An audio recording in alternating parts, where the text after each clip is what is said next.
And this is time management. I'm back with you, Ida Meyer. I must just remind you who I am from the University of Pretoria, because you like being structured, right? You want to know who you're talking to.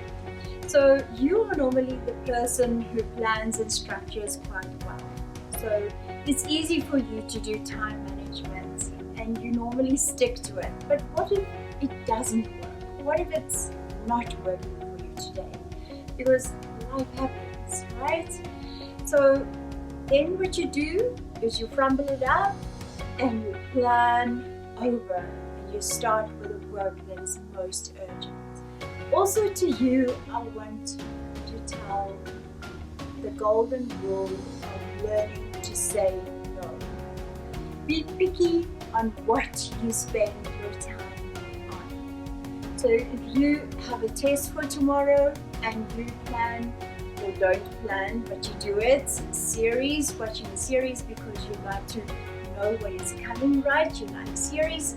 If you do that, guys, it's not going to work well for you, because then you're going to be under last minute stress, which you don't like. So be picky on what you spend your time on. Then how do you do your day planner?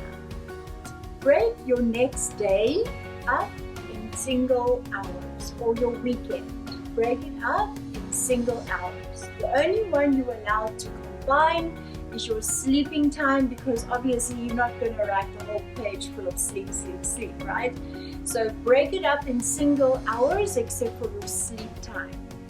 So important is plan the day before. For a weekend, plan Friday night. What you normally put in a day planner is you first put in the things that you normally do.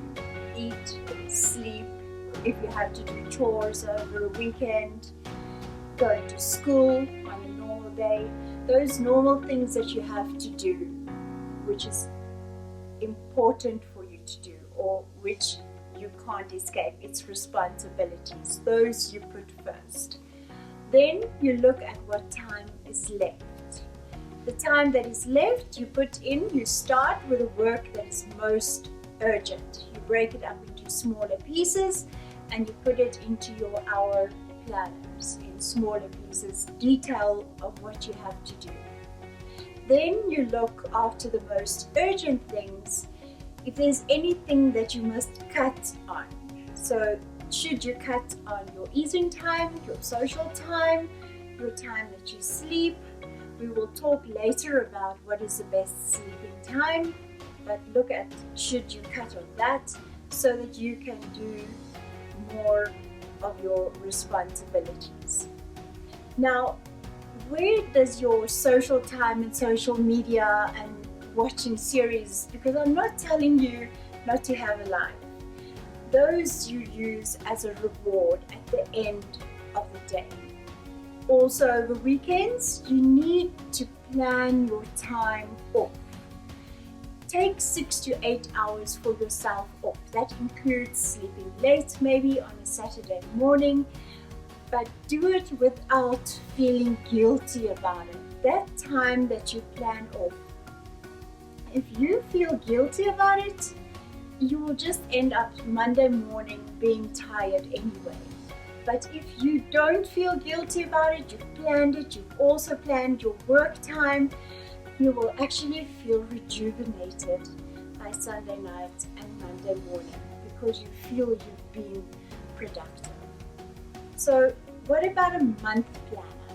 Your month planner you put up against your wall.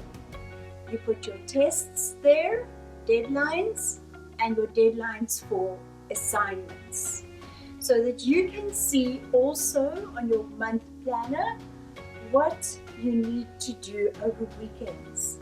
Because during the week you do not always have time for those assignments, because you have big tests, cycle tests or semester tests. You have tests to do, so it is not always possible during the week to fit in the time to do an assignment. So be more productive over your weekends and plan that on your month planner. Now, just to recap, do your planning the day before. Friday night for the weekend, the day before for your day planner. If it doesn't work, crumble it up, start over. Start with the most urgent work. Then also, finally, a little tip for you. Also plan time for yourself to stress.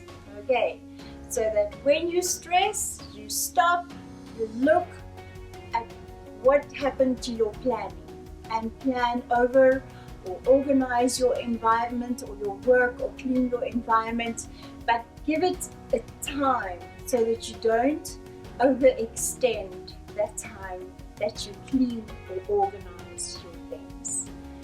I'm very excited about you and time management because I know you're going to use these tips. So have fun doing it because you're the kind of person that enjoys time management. See the next person. We're going to talk about those people who enjoy writing what they are thinking. See you with the next one.